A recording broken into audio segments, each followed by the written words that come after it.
Nako, sa wakas, Sara Duterte, hindi na ho nakatiis, hindi niya na nakayanan, kaya tito na ang kanyang sinapit. Alright, welcome back to my YouTube channel. I'm Andy's Vlog. Hindi na nakatiis, hindi na ho nakayanan nitong si Sara Duterte. Nako po, bigla pong umamin dito sa kanyang matinding ginawa. Mga kaibigan, hindi po ito fake news. Unahan ko po kayo. Isang like muna sa video na ito kung nagustuhan nyo po. Sabay-sabay po nating i-like ang video na ito. Sa lahat ng hindi pa nakasubscribe dito sa aking YouTube channel, please subscribe. Maraming salamat po. Pwede rin po kayong mag-share ng video na ito. Heto, mga kaibigan, huwag nyo pong kaligtaan, panoorin, pakinggan ang ibabahagi ko po sa inyo. Dahil ngayon pa lang nyo ho ito, makikita si Sara Duterte dito sa kanyang matinding revelasyon at pag-amin dito sa kanyang ginawa. Biglang nag-iibang hit ng hangin, ano? Kung dati ayaw umamin ho ito, ngayon ay nagsalita na po siya. Ha? Ano ang inamin niya? Umamin ba ito na tunay siyang magnanakaw? Ha?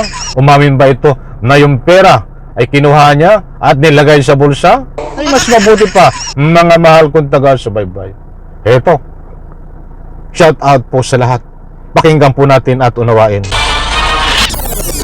Buo ang paninindigan ni Vice President Sara Duterte na handa siyang magbigay ng paliwanag hinggil sa kontrobersyal na issue ng confidential funds. Ngunit aniya, hindi ito nakadepende sa kung ano ang kagustuhan ng House of Representatives. Pag wala ng ibang venue, saka ako magsasalita. My explanations will be in my own time. Hindi sa panahon kung kailan gusto ng mga members of the House of Representatives. Ipinaliwanag ni VP Sara na bago pa man ang budget hearing, alam na niya ang plano. May naunawa, alam kong may naiintindihan nyo itong mga sinasabi ni Sara Maupusit Duterte. Ano yun? Kailang handa na daw siya magpaliwanag. Marami niyang sinasabi. Oh, dapat pa ba nating paniwalaan yan? Mga mahal kong taga-subaybay. Sige nga. Eh, counting survey lang. Dito naman sa aking YouTube channel, basers man kayo o hindi, I welcome po lahat dito. Maniniwala po ba kayo dito sa mga sinasabi ni Sara Duterte na handa na siya sa pagsabi ng buong katotohanan? Ay wala naman itong sasabihin katotohanan dahil wala naman po itong nagawa na katotohanan, puro kasinungalingan. Kahit inuunahan ko po, mga mahal kong taga-subaybay, na hindi po ako maniniwala dito. Paniniwalaan ko po ang lasing, pero dito kay Sara Duterte ay hindi po ito kapani-paniwala. Nambubudol ka na naman, ha? Akala mo may mabubudol ka pa, ha? May nasasabi pang kailangan siyang masunod kung kailan siya dapat magsalita. Tapos ngayon magrereklamo siya, hindi daw siya tinatanong. Ang gulo mong kausap, Sara Duterte. Hindi na ito kaya. Hindi na ito kaya nang basta albularyo lang na manggagamot. Ang kailangan dito ay espesyalista na albularyo na manggagamot. Alam niyo na ho yun. O kaya doon sa Mandaluyong. Ito ba? Ng ilang kongresista, isang kasamahan umano ng mga ito ang nagbabala sa kanya na ang layunin ng ilang mambabatas ay gumawa ng kaso gamit ang issue ng confidential funds. Kaya't hindi ang kasalukuyang budget request ng Office of the Vice President ang pinuntirya ng mga ito, kundi ang confidential funds mula sa nakaraang taon. Para sa Vice Presidente, mabuting sa impeachment trial na niya ito depensahan, lalo na at wala namang nagtanong nang siya ay nasa budget hearing noon. Tingnan niyo ho, gaano ito kaloko, di ba? Wala daw nagtanong sa kanya nung nasa budget hearing. Samantala, tinatanong ho siya. Ang ginagawa niya ay ayaw sumagot. Marunong naman ito magsalita. Ba't ayaw sumagot?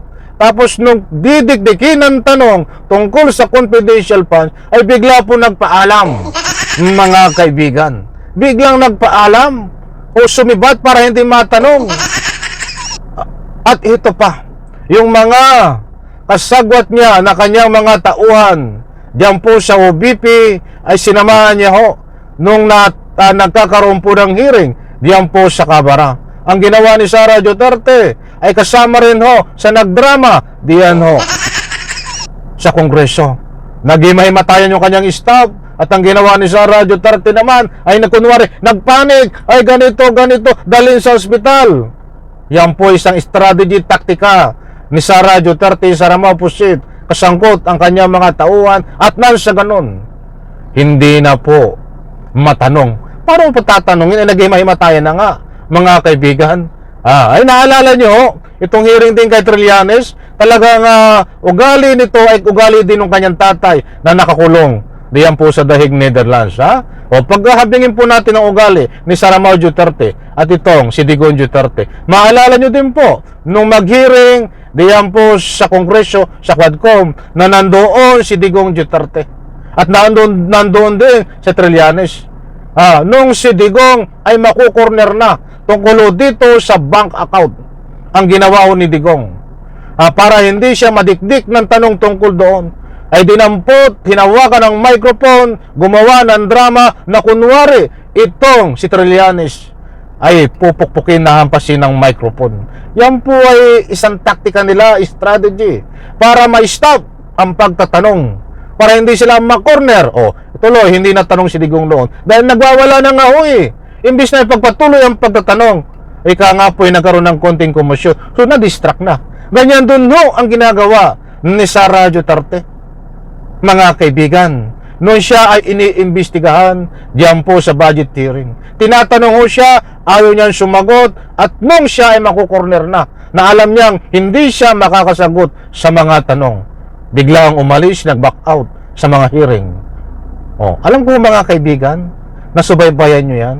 Hindi ho tayo nagpapakalat ng fake news. And connection, bakit po natin nasasabi ngayon ang mga nakaraan na yan? Dahil dito ang panangga natin para pabulaan na natin na itong si Sara Duterte ay ubod ng mga fabricated na mga salita, invento, na hindi na daw po siya tinatanong. Nako, talagang kailangan mo nang dalhin sa Mandaluyong, tapos ngayon magsasalita ka?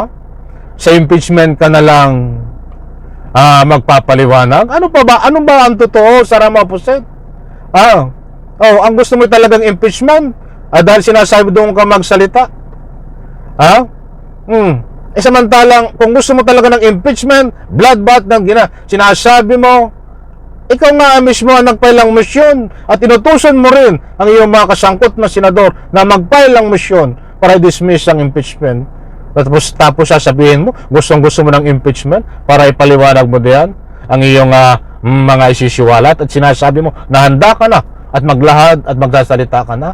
Alam ko naman ang mga lumalabas mo sa bunganga, Sara Duterte, tungkol dito sa confidential funds. Confidential funds pa lang ito Wala kaming makukuha na iyong pag-amin ng buong katotohanan. Ang aaminin mo puro dito ay kasinungalingan. At mga kaibigan, maliwanag ko, hindi na makayanan nitong si Saramago Pusit Duterte na paganahin na matino ang kanyang laman ng isip. Datapawat sa puntong ito, itong sinasabi niya na ilalahan niya at magsasalita na siya, aaminin siya na ganito, ipapaliwanag niya ang confidential fund. Yan po ang laman ng kanyang pagpapaliwanag ay bunga at pawis ng kanyang kasinungalingan. Alam ko mga kaibigan, nakuha nyo ang gusto kong ipunto. Maniniwala po ba kayo sa mga sinasabi ni Saramago Pusit Duterte? Isang like po sa video na ito, diyan po sa comment section. Inaanyayahan ko po kayong magbigay ng anumang public opinion.